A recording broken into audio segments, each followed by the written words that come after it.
Hello बच्चों, let's see this question. This question says light coming from discharge tube filled with hydrogen falls on the cathode of a photoelectric cell. Work function दे रखा है आपको कि surface of cathode का 4 electron volt. इस पे लिखा which one of the following values of anode voltage in volt with respect to cathode will likely to make the photo current zero. यानी कि आपके पास फोटो करंट की जो वैल्यू है वो जीरो होनी चाहिए. इसका मतलब जो आपके पास इलेक्ट्रॉन निकलते हैं किसी भी मेटल सरफेस से, किसके कारण, आपके पास फोटोन के कारण जो आपके पास क्या हो रहे हैं कि इलेक्ट्रॉन्स बाहर आ रहे हैं. तो यहाँ पर उसको उसके कारण क्या होगा, आपको फोटो करंट मिलेगा. तो आपने को बताना फोटो करंट की वैल्यू को जीरो कब होगा और कितना वोल्टेज लगा अपन किस पर, एनोड पर. तो बेसिकली की कॉन्सेप्ट देखे पहले. तो यहाँ पर की कॉन्सेप्ट, तो ये बेसिकली आपका क्या है, फोटो इलेक्ट्रिक इफेक्ट, और उसमें फोटो करंट जीरो हो रहा है तो मतलब स्टॉपिंग पोटेंशियल. आपका जो मेन की कॉन्सेप्ट होगा स्टॉपिंग पोटेंशियल का होगा, क्योंकि स्टॉपिंग पोटेंशियल क्या करता है कि ऐसा पोटेंशियल जहाँ पर कोई भी इलेक्ट्रॉन एक प्लेट से यानी कि इमिटर प्लेट से कलेक्टर प्लेट पे ना पहुंचे तो फोटो करंट की वैल्यू क्या होगी, जीरो. जैसे इसका डायग्राम देखें अपन समझने के लिए. मान लीजिए इस तरीके से आपके पास वैक्यूम ट्यूब होती है,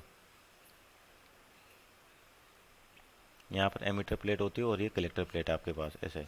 तो इस एमिटर प्लेट पे स्पेसिफिक फ्रीक्वेंसी के फोटोन्स इंसिडेंट किए जाते हैं. तो इलेक्ट्रॉन्स यहाँ से बाहर आते हैं डिफरेंट डिफरेंट वेलोसिटी के, यानी कि डिफरेंट डिफरेंट एनर्जी के, काइनेटिक एनर्जी के. तो कई की एनर्जी ज़्यादा होती है, कई की कम होती. तो यहाँ ये क्या करते हैं, दूसरी कलेक्टर प्लेट के पास पहुँचते हैं. ये कलेक्टर प्लेट होगी और ये एमिटर प्लेट होगी, और यहाँ पर पोटेंशियल अप्लाई करते हैं अपन.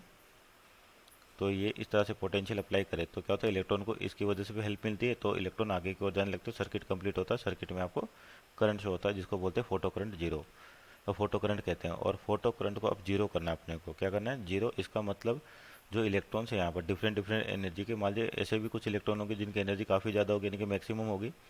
तो करते क्या है, यहाँ पे जो ये जो बैटरी है इसकी पोलैरिटी को चेंज कर दिया जाता है इस तरीके से.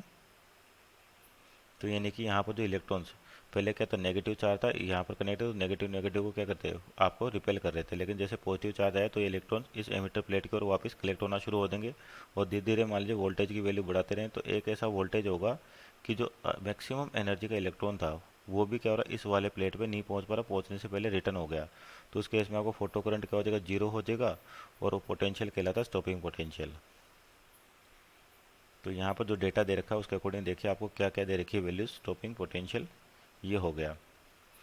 तो यहाँ पर देखिए आपको फॉर फंक्शन दे रखा है कैथोड प्लेट का कितना, 4 इलेक्ट्रॉन वोल्ट. यानी कि जैसे मेटल सरफेस है यानी कि कैथोड आपके पास, इसका वर्क फंक्शन कितना है, 4 इलेक्ट्रॉन वोल्ट है आपके पास, 5 जिसको कहते हैं. और अब देखिए तो अगर सिस्टम पे क्या लाइट गिरी आपके पास किस पर, हाइड्रोजन गैस पे, तो कितनी एनर्जी मिल सकती है. तो यहाँ पर तो पहले इनके एनर्जी लेवल को बनाए. तो इस तरह से एनर्जी लेवल्स होती है आपके पास एटॉमिक स्ट्रक्चर में. तो n इक्वल टू 1 जिसको अपन कहते हैं ग्राउंड स्टेट, और n equal to 2 first excited state. इस तरह से चलता रहता है up to infinite, up to infinite. और इन्फाइनाइट पे एनर्जी क्या होती है आपके पास, जीरो.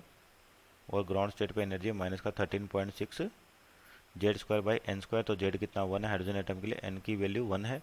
तो 13.6 इलेक्ट्रॉन वोल्ट. यानी कि अगर मान लीजिए इलेक्ट्रॉन यहाँ से फ्री होता है, यानी कि इसके मेटल के सरफेस से बाहर निकलता है, तो कितनी एनर्जी प्रोवाइड हो सकती है आपके पास, 13.6 इलेक्ट्रॉन वोल्ट. यानी कि अगर इलेक्ट्रॉन बाहर आया तो इसका मतलब वो आपके पास 13.6 इलेक्ट्रॉन वोल्ट एनर्जी प्रोवाइड कर सकता है. अब यहाँ पे देखिए 4 इलेक्ट्रॉन वोल्ट तो इसका वर्क फंक्शन है. तो जो इसमें से 4 वोल्ट यानी कि 13.6 इलेक्ट्रॉन वोल्ट में से 4 इलेक्ट्रॉन वोल्ट तो वर्क फंक्शन में खत्म हो जाएगा. तो बची हुई एनर्जी वो क्या करेगी, इलेक्ट्रॉन को बाहर लाने की कोशिश करेगी. इसका मतलब अपने को उतनी एनर्जी को रोकने के लिए क्या लगाना पड़ेगा, स्टॉपिंग पोटेंशियल रिवर्स डायरेक्शन में.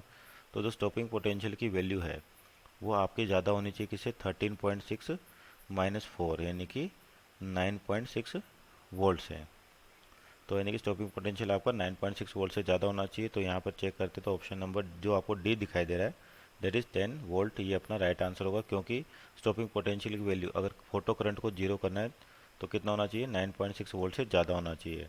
So answer is option number D. Hope you understood well. Best of luck.